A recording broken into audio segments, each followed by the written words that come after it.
പിന്നെ ഞാനൊരു കാര്യം പറഞ്ഞേക്കാം, ഒന്നും രണ്ടുമല്ല, 9 ഏക്കറും ഈ ബംഗ്ലാവുമാണ്. 1 കോടിയാ ഒരാൾക്ക്. ഈ സെന്റിമെന്റ്സും പറഞ്ഞ് അത് കളഞ്ഞാൽ ഞാൻ എൻ്റെ വഴിക്ക് പോവും.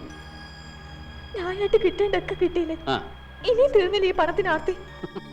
കല്യാണത്തിന് മുൻപ് എന്റെ പിന്നാലെ നടന്നിരുന്ന കാലത്ത് എന്തൊക്കെയാ പറഞ്ഞിരുന്നത്?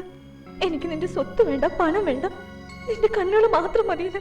എടി, അത് പ്രേമിച്ചിരുന്ന കാലത്തല്ലേ. അന്ന് നിന്റെ കണ്ണുകൾ വലിയ കുഴപ്പമില്ലായിരുന്നു. ഇന്ന് ഇതിലും നല്ല കണ്ണുകൾ വേറെ ഉണ്ടല്ലോ. പിന്നെ ധാരാളം. ഈ ലോകത്ത് എത്ര വെറൈറ്റി കണ്ണുകളാ. പക്ഷേ എനിക്കിപ്പോ കണ്ണുകളോടല്ല പ്രേമം, പണം. അതെത്ര കിട്ടിയാലും ഇഷ്ട. ഇനി മതി, കടച്ചിൽ കുറഞ്ഞു. ഉറക്കം വരുന്നെങ്കിൽ മോൻ പോയി കിടന്നോ? വേണ്ട, അമ്മ ഉറങ്ങിട്ടേ ഞാൻ ഉറങ്ങുള്ളൂ. നിന്റെ മുഖം എന്താ വാടിയിരിക്കണേ? ഒന്നുമില്ല. അതല്ല, അമ്മയ്ക്ക് കണ്ടാൽ അറിയില്ലേ? പറ, എന്താ? വേറൊന്നുമില്ല, എന്റെ ജോലി പോയിട്ടുണ്ടാവും ഇപ്പോ. അതിനെന്തിനാ വിഷമിക്കണേ? അത്ര നല്ല ജോലിയാ? ജോലി സ്വീപ്പറാ. എന്നാലും 5-8 കൊല്ലം എന്നെ പോറ്റിയതല്ലേ. അത് പോകുമ്പോ എന്തൊരു സങ്കടം. ഇവിടെ ഈ കൃഷിയും കാര്യങ്ങളും ഒക്കെ നോക്കി നടത്തിയ എല്ലാരെക്കാളും നന്നായിട്ട് നിനക്കും നിന്റെ മക്കൾക്കും ജീവിക്കാം. പിന്നെന്താ? അതെ.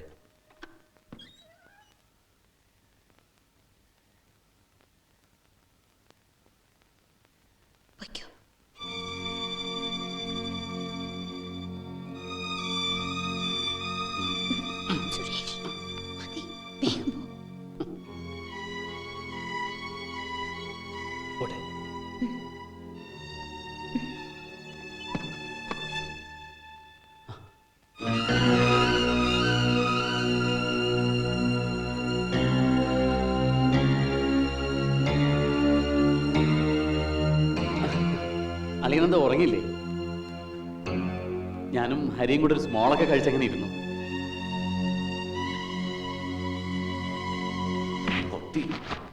നിന്റെ കുടുംബം നീ കലക്ക് വിടന്നെ, ഞാൻ കാല് പിടിക്കാം. കൊന്നുകളെ ഞാൻ. തെമ്മാടിത്തരം കാണിക്കുന്നുള്ളൂ. വിടില്ല തന്നെ ഞാൻ.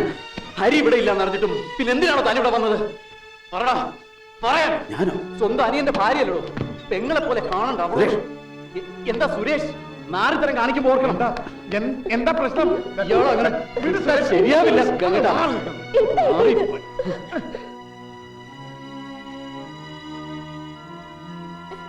എന്താ എന്താ ഏട്ടാ?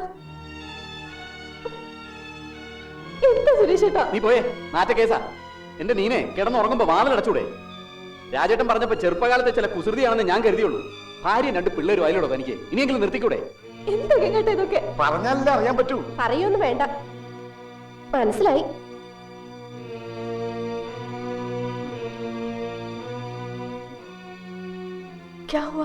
വിളിച്ചോണ്ട് പോ ഭർത്താവിനെ. രാത്രിയായ മുറിക്ക് പുറത്ത് വിടണ്ട. ഇവിടെ വേറെ പെണ്ണുങ്ങളുള്ളതാ. എന്താ എന്താ പറഞ്ഞത്? ഇതാ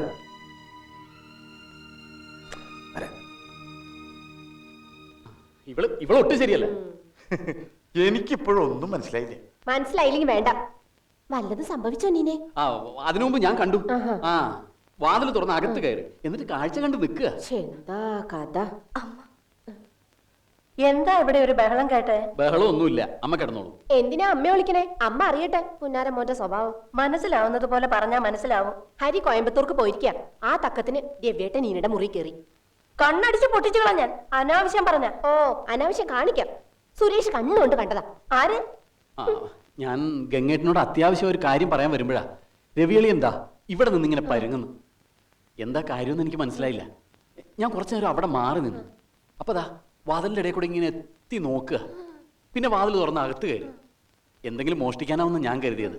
നോക്കിയപ്പോ കട്ടിലിന്റെ അടുത്ത് വന്ന് നിന്ന് നീനെ തന്നെ ഇങ്ങനെ നോക്കി നിന്ന് രസിക്കണം. ശരിയാണോടി? ഞാൻ കണ്ടില്ല. വഴക്കുടനെ ശബ്ദം കേട്ടപ്പോഴാ ഞാൻ ഉണർന്നത്. അമ്മയ്ക്ക് വിശ്വാസം വരുന്നില്ല.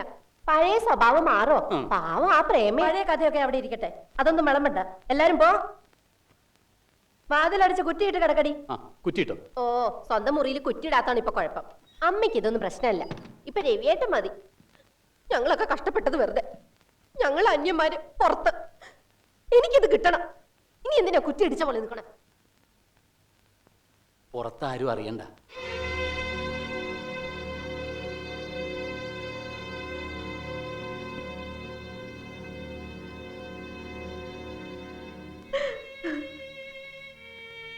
സീത, കരയരുത്. നീ കരഞ്ഞാൽ എൻ്റെ ബലം മുഴുവൻ പോവില്ലേ? ഇതൊന്നും സാരില്ല. എനിക്കെന്നും ചീത്ത പേരല്ലുണ്ടായിട്ട്. നിനക്കെന്നെ അറിയാം, സത്യേശ്വരൻ, അത് മതി.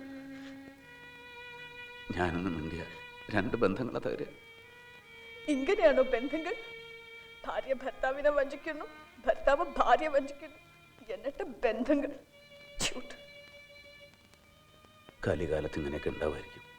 സത്യം ആരുടെയും കണ്ണിപ്പെടില്ല.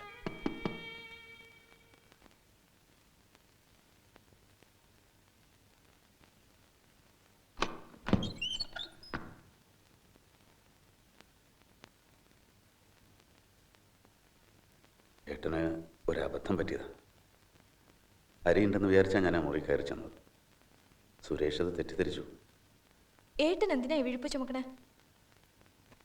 എനിക്കറിയാം എൻ്റെ ഭർത്താവിനെ. ഇത് തുടങ്ങിയിട്ട് കൊല്ലം ഒന്നായി. ഒന്നും ചോദിക്കാൻ വയ്യ, പറയാൻ വയ്യ. ഒരു മോനുണ്ടേ പോയില്ല എനിക്ക്. അവൻ അച്ഛൻ വേണം. ഞാൻ കരുതിയത് അവന് നിന്നോട് വലിയ ഇഷ്ടമാണെന്നാ. ഇഷ്ടം? അത് വെറും ഒരു അഭിനയം. ഈ സ്വത്തിനോട് മോഹമില്ലായിരുന്നെങ്കിൽ എന്നെ എന്നെ വിട്ടുപോയിന അയാള്. ഞാൻ അച്ഛനോട് വാശി പിടിച്ച് നടത്തിയ കല്യാണം ഞാൻ അനുഭവിക്കണം.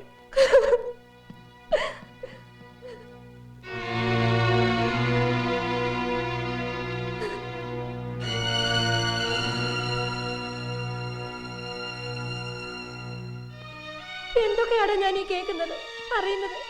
ഇതിനാണോ ഞാൻ ചാവാണ്ടിരുന്നത്? അമ്മ സങ്കടപ്പെടാണ്ടിരിക്കും. ഇതൊന്നും സാരല്ല. മനുഷ്യന്മാരല്ലേ, ചിലപ്പോൾ ചില തെറ്റുകുറ്റങ്ങളൊക്കെ ഉണ്ടായിരിക്കും. എന്നാലും എന്റെ കുടുംബത്തെ എന്തൊക്കെയാ നടക്കുന്നത്? അമ്മേ, എല്ലാം ശരിയാവും. അമ്മ ചെല്ല്, ചെന്ന് കിടക്ക. ഈ നരകത്തിൽ നിന്ന് നിന്റെ ഭാര്യയും മക്കളെ കൊണ്ട് എങ്ങോട്ടെങ്കിലും പോയിക്കോ. ഇല്ലമ്മേ, ഇതെന്റെ വീടാണ്. ഇതൊരു നരകമാകാൻ ഞാൻ സമ്മതിക്കില്ല.